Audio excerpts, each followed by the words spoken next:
Olá, queridos do quinto ano matutino e vespertino, das professoras Fátima e Carla. Muito bem-vindos à nossa aula de história de hoje, que nós começaremos agora com o livro número 2, né? Já aí com ponto de partida para iniciarmos o nosso segundo bimestre. Abram o livro de vocês, o livro 2, né? Na página 6, na unidade 3, nós temos aqui Brasil Colônia. Nessa unidade nós falaremos de Brasil Colônia e falaremos também sobre mineração. No Brasil Colônia, né?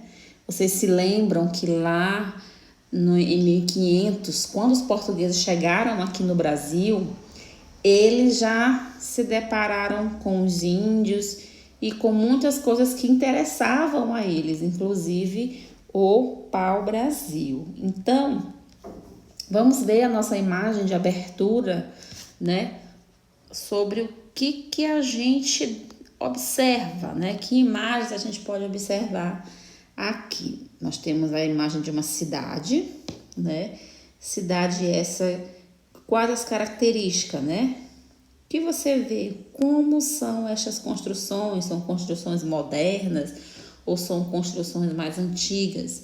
Observem e parem um pouco para pensar. Você conhece lugares com construções parecidas com essas? Gente, pelo perfil, né? Dá logo para a gente perceber que essas são construções da época do Brasil Colônia, que nós estamos na cidade de Minas Gerais. Prédios parecidos com esse temos sim aqui em São Luís, lá no nosso centro histórico, né? Existem alguns que a gente pode até associar com esses daqui, são bem parecidos. Então vamos lá. No nosso capítulo 1, né, falaremos sobre a descoberta do ouro. Como eu falei para vocês anteriormente, essa descoberta, essa época do Brasil, né, quando foi colonizado por portugueses, tudo que eles conseguiram extrair das nossas terras, eles extraíram, tá? Então, a partir daí, vamos falar um pouco sobre o que foi essa descoberta do ouro, o que foi essa mineração. O período da mineração no Brasil colonial se iniciou no final do século XVII e se estendeu ao longo do século XVIII. Nesse período, formaram-se núcleos mineradores nas regiões que hoje correspondem aos estados de Minas Gerais, Mato Grosso e Goiás, que foi os 3 estados onde houve a maior exploração do ouro. A mineração no Brasil, durante esse período colonial, contribuiu para o crescimento populacional da colônia. O que eram essas colônias, gente? É o que hoje nós chamamos de cidades. Só que nessa época, né, eram chamadas de colônia, porque ainda dependia de Portugal. Uma vez que a existência do ouro atraiu uma grande quantidade de pessoas que se mudaram de Portugal para o Brasil. Então, quando eles souberam que havia essa possibilidade, né, desse ouro no Brasil, muitos vieram para cá. E além disso, a existência do ouro nesses 3 estados contribuiu para o desenvolvimento urbano dessas regiões, mas principalmente a de Minas Gerais, ok? Bem aqui no primeiro parágrafo do livro de vocês, nós temos aqui, ó. Alguns países europeus ocuparam e exploraram por anos os territórios americanos, o que conhecemos como processo de colonização. Ao colonizar o território que se tornou o Brasil, Portugal controlava a política, controlava as regras políticas e econômicas para obter o máximo de lucros com o que era produzido aqui. Então, Portugal queria saber de tudo. Portugal era quem lucrava sobre tudo que era produzido aqui no Brasil, ok? A descoberta de metais preciosos no Brasil era uma ambição portuguesa desde quando eles chegaram aqui ao Brasil em 1500. Muitos registros realizados pelos portugueses durante o século XVI mostra essa ambição dos portugueses em poder descobrir ouro no Brasil. No entanto, como o ouro não foi descoberto logo, de imediato, a colônia se desenvolveu a partir de outras atividades econômicas, como o pau-brasil, a cana-de-açúcar. Vejamos aqui no segundo parágrafo. O açúcar foi o principal produto feito no Brasil até o final do século XVII. Mas uma crise em Portugal e a concorrência com o açúcar produzido nas Antilhas, na América Central, levaram à busca por outras fontes de riqueza. Então, bem aí já começou uma crise, E aí o Brasil partiu para algo melhor. Apesar do interesse na exploração de metais preciosos desde o início da colonização, as principais descobertas de ouro ocorreram por volta de 1693. Portugueses e pessoas de vários lugares da colônia se dirigiram às regiões das Minas e em 1729 foi anunciada oficialmente a descoberta de diamantes. Então, foi a partir dessa crise bem aí Portugal quis ver, onde mais ele poderia explorar. E com o ouro, cresceu ainda mais a ambição deles. Mesmo com outras atividades sendo realizadas aqui no Brasil, os portugueses nunca desistiram da hipótese de encontrar ouro e prata aqui em nossas terras. Essa ambição foi reforçada pela grande quantidade de metais preciosos que haviam sido encontrados nas colônias da Espanha. Lembram-se que quando Portugal, lá nas capitanias hereditárias, colonizou, veio colonizando o Brasil, ele começou do litoral para o interior, colonizou, dividiu as terras, deu aos donatários, para que a Espanha não invadisse as suas terras. Então, principalmente pela existência de uma montanha cheia de prata que foi encontrada na região que hoje corresponde à Bolívia. Então, já começaram a crescer o olho bem aí. A descoberta do ouro no Brasil foi resultado das expedições que eram organizadas pelos colonos da Vila de São Paulo, de Ipiratininga, que hoje é o atual estado de São Paulo. Muitas dessas expedições ficaram conhecidas como bandeiras e elas visavam inicialmente capturar indígenas para revendê-los como escravos. Então, essas expedições estavam à procura de ouro e precisavam da mão de obra para trabalhar, porque não era simplesmente ir para um lugar e achava o ouro lá, não, tinha que trabalhar com escavações. E aí sobraram para os índios e depois, consequentemente, para os africanos, que vieram também em busca desse ouro. No entanto, à medida que essas expedições foram ganhando dimensão, elas acabaram levando à descoberta do ouro no Brasil na data de 1695. Olhem só, vejam que a data oficial 1729 é onde acontece oficialmente a descoberta, mas o início foi lá em 1695, certo? Em um rio conhecido como Rio das Velhas, que fica próximo à cidade de Sabará, em Minas Gerais. A partir dessa descoberta, os bandeirantes paulistas localizaram o ouro em outras regiões lá em Minas Gerais. E todas essas descobertas de ouro foram realizadas em uma região que fica na linha entre a atual cidade de Ouro Preto e a cidade de Diamantina. Só para vocês verem que lá em Minas Gerais existem muitas cidades que têm nomes de pedras preciosas, como a cidade de Diamantina, tá? Nessa cidade especificamente, ela foi chamada de Diamantina porque lá foram encontrados muitos diamantes. Com a descoberta de todo esse ouro em Minas Gerais, iniciou-se um processo de povoação muito acelerado naquela região. Em poucos anos depois dessa descoberta do ouro, em 1711, já haviam pelo menos 3 vilas com uma população considerável, ou seja, quando essas pessoas vieram de outros lugares, né, para essas colônias, para essas vilas à procura do ouro, era tanta gente, que eles foram formando vilas menores, né? A primeira foi a vila de Nossa Senhora do Carmo, que cresceu tanto que hoje é a cidade de Mariana.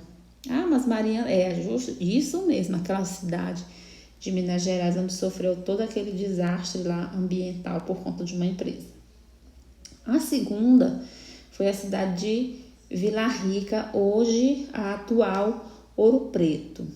E a outra vila que surgiu nessa época por conta desse crescimento acelerado foi a vila de Nossa Senhora Conceição do Sabará, que é hoje a cidade de Sabará, ok?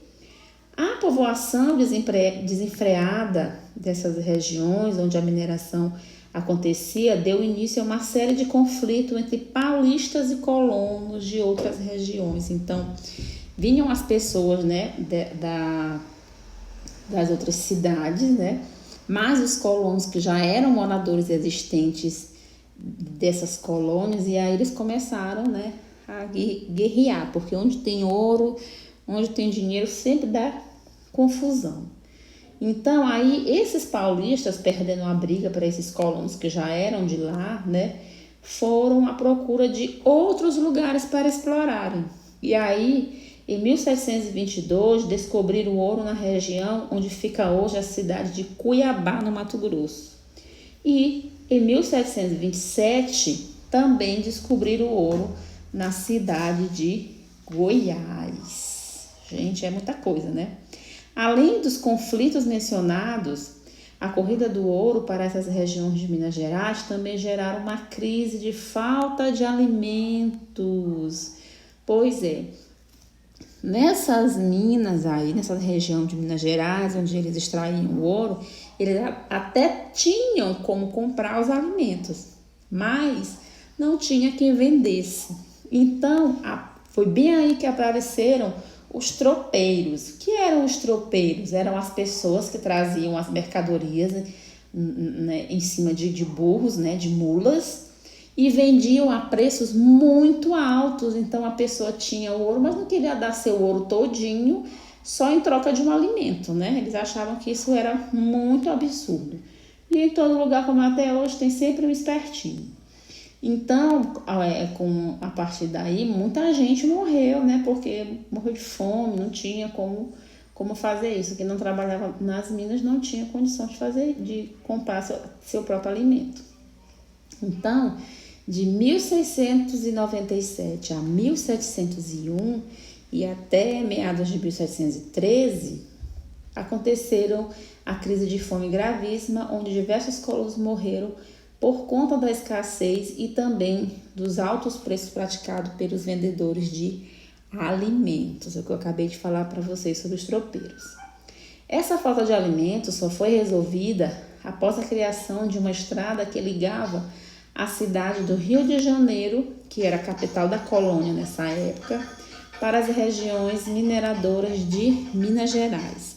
Bem aqui, ó, temos a imagem, né, da Estrada Real, que existe até hoje e se tornou uma atração turística da cidade de Minas Gerais, certo, gente? Então, vamos lá. A prosperidade da mineração, principalmente em Minas Gerais, só fez com que uma grande quantidade de trabalhadores escravos fossem enviados para aquela região. Então, já que tinha essa estrada, né, mais gente passou por lado de lá para também explorarem o ouro. De 1721 a 1722, só para a gente entender, nessa época eram aproximadamente 45 mil escravos em Minas Gerais, né? E em 1786, um pouco mais de 60 anos depois, o número de escravos já era superior a 170 mil. Então, era muita gente escravizada, ocorrendo assim diversas rebeliões. Esses escravos fugiam e criavam quilombos e atuavam nas estradas saqueando algumas pessoas. Ah, o que são quilombos? Como assim, professora? Por que eles fugiam? Eles fugiam porque não aguentavam mais trabalhar, porque o trabalho era muito pesado e eles eram maltratados, viviam de forma assim muito ruim, certo? Não tinha uma moradia própria, não tinha um lugar bom, não comiam bem, então eles acabavam fugindo e formavam seus quilombos, né? Que eram só para essas pessoas, esses escravos que fugiam. E aí, como é que eles iam se manter? Eles não poderiam voltar a esse trabalho escravo deles. Então, eles iam para as estradas e saqueavam as pessoas. Então, como assim saqueavam? Eles roubavam, tá? Os escravos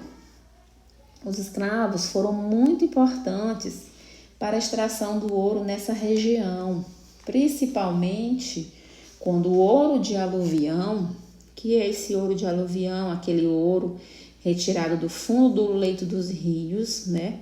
Começou a se tornar escasso, ou seja, ele foi ficando mais difícil de se encontrar, certo? E para isso foi necessário realizar um trabalho mais pesado. E quem que era a pessoa mais indicada para fazer esse trabalho pesado? O escravo. Por quê? Esse trabalho eles tinham que fazer escavando o solo para poder obter o ouro. Foi então que esses escravos ficaram mais procurados, né? Todo mundo queria um escravo que fosse forte para fazer esse tipo de serviço. Em geral, eram os escravos africanos. Nessas regiões também foi utilizado para realizar os trabalhos de demanda, né? Como para a extração desse ouro, um trabalho que tivesse mais a força física. Em 1713, para vocês verem, foi extraído no Brasil uma quantidade de 196 quilos de ouro, em 1713.